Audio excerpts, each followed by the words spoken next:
Their eyes were watching God. By Zora Neale Hurston. In this video, we will discuss a summary of Chapter 5, followed by an analysis of the chapter. Chapter 5 Summary. Jody isn't as romantic as Janie thought he would be, but he at least treats her well, buying her nice food and candy. He seems to want to spoil her as much as Logan wanted to make her work hard. When Janie looks at Jody, she's reminded of white people. He's slightly portly like them and unafraid of new, strange places. So far, Janie's proud of her new husband. Jody and Janie arrive in the Florida town to find that it consists of little more than a dozen shacks. They are beyond disappointed. Jody introduces himself to two men, Lee Coker and Amos Hicks, and asks to see the mayor. Upon seeing Janie, Amos Hicks pretends to be the mayor. He thinks Janie is Jody's daughter, but when he finds out that they are married, he drops the fact and admits that there is no mayor. Hicks directs Jody and Janie to a house that they can rent until they are settled and get their own place.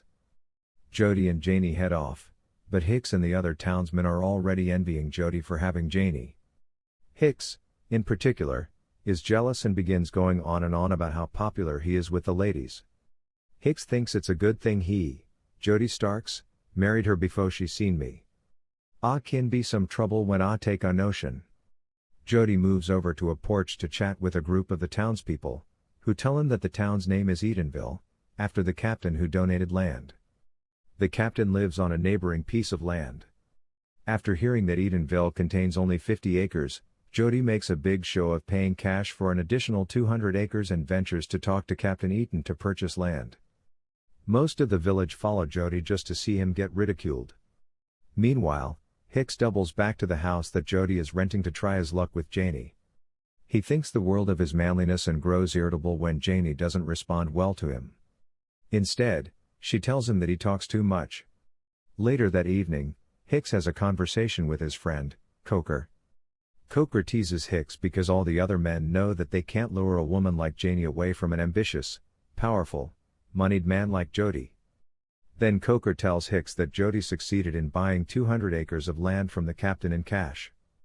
Jody plans to build a store and post office on the land. Eatonville previously only consisted of 50 acres, so Jody just became the big man in town. Hicks gets jealous and doubts that Jody will actually start a post office. Hicks is sure that white people won't let a black man run a post office. Coker, on the other hand, seems to think that Jody Starks is capable of a lot and doesn't find it wise to underestimate him. Later that evening, Jody asks around about the location of a sawmill. He wants to start building a store immediately. He knows that, in order to grow, Eatonville needs a store, which can also serve as a gathering place in the heart of the town. This guy is a natural urban planner.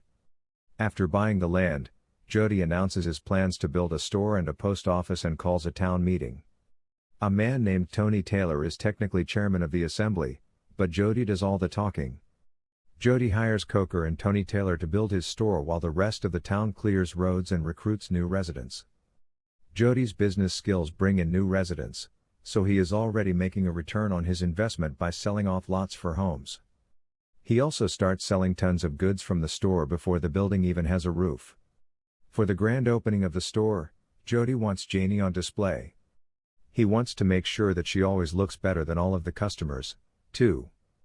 Jody is selfless and gives out free drinks, cheese, and crackers to the customers. Tony Taylor is so overwhelmed with joy at the progress of the town that he gives an impromptu speech thanking Jody. The other men laugh at Tony Taylor, as he doesn't seem to know how to give an effective speech. Nevertheless, Jody responds with his own speech in which he says that the town needs a mayor. The town shows their excitement by unanimously voting Jody himself as mayor. The cheerful crowd urges a speech from Janie, now Mrs. Mayor Starks, but Jody doesn't let Janie speak. He says that he didn't marry her for her speaking ability and her place is in the home. Janie didn't really care to make a speech, but it bothers her that Jody didn't even give her a chance to decide. His opinion angers Janie, but she remains silent. Later that night it becomes clear to Janie that Jody has quickly become pompous. He insists that he can't run the store because he will be busy with more important things, suggesting that Janie runs the store, despite her objections. The town continues advancing. Jody decides that the town needs a street lamp. He buys the lamp with his own money and then calls a town meeting to vote on whether or not the town should install it. Though some dissent, a majority vote approves the motion. After the lamp arrives, Jody puts it on display for a week, and it becomes a source of pride for the whole town. He organizes a big gathering for the lighting, complete with guests from surrounding areas and a feast. The party is a huge success, full of ceremony and dignity. Later that night, Janie reveals that she feels Jody's role as mayor makes their relationship strained and unnatural. Jody disagrees, saying she should be happy because it makes a big woman out of her. The conversation ends with Janie feeling lonely. After a while, Jody and the rest of the town start to grow apart from each other. She soon learns that being Mrs. Mayor means being kept at a distance from the other women in town. Instead of being friends with the local women, she is envied by them. At the same time, Jody has become a bit of a town bully. He somehow has a way of forcing people to do things for him, like dig drainage ditches around the streets by his store. In every way, Jody sets himself up as the master of the town. It harkens back to the times of slavery. The townspeople envy Jody's elaborate new 2-story house that makes the rest of the houses look like servants' quarters. Jody buys spittoons for both himself and Janie, making them both seem like aristocrats flaunting their wealth and station. The mayor continues to boast his success. His conspicuous displays of wealth make the townspeople feel cheated and envious. They become increasingly resentful because they feel one of their own, a black man, shouldn't act arrogant. Furthermore, Jody runs a man named Henry Pitts out of town when he catches Henry stealing some of his ribbon candy. The townspeople begin gossiping about their mayor behind his back. Some point out that he has been getting rich off of the rest of them. They accuse him of loving to hear his own speeches, being bossy, and becoming arrogant because of his education. Someone observes that he changes things around him but never lets himself be changed. The townspeople also disapprove of the way Jody treats his wife. They wonder how Janie gets along with such a domineering man since she is kept under certain constraints. She must keep her hair bound and up whenever she's in public, and Jody rages at her if she makes a mistake in the store. Janie seems to take Jody's tyranny without missing a beat. Because they don't know any better, the townspeople decide it's because she and Jody understand one another. Though Jody's wealth and authority arouse the envy and animosity of some residents, no one challenges him. Chapter 5 Analysis. Unfulfilled by her marriage with Logan, even in terms of material advancement, Janie's new situation with the proud and powerful Jody smacks of the possibility for an improved life. Yet Jody's purchase of the land from Captain Eaton underscores Jody's constant need to give those around him performances of his power and control.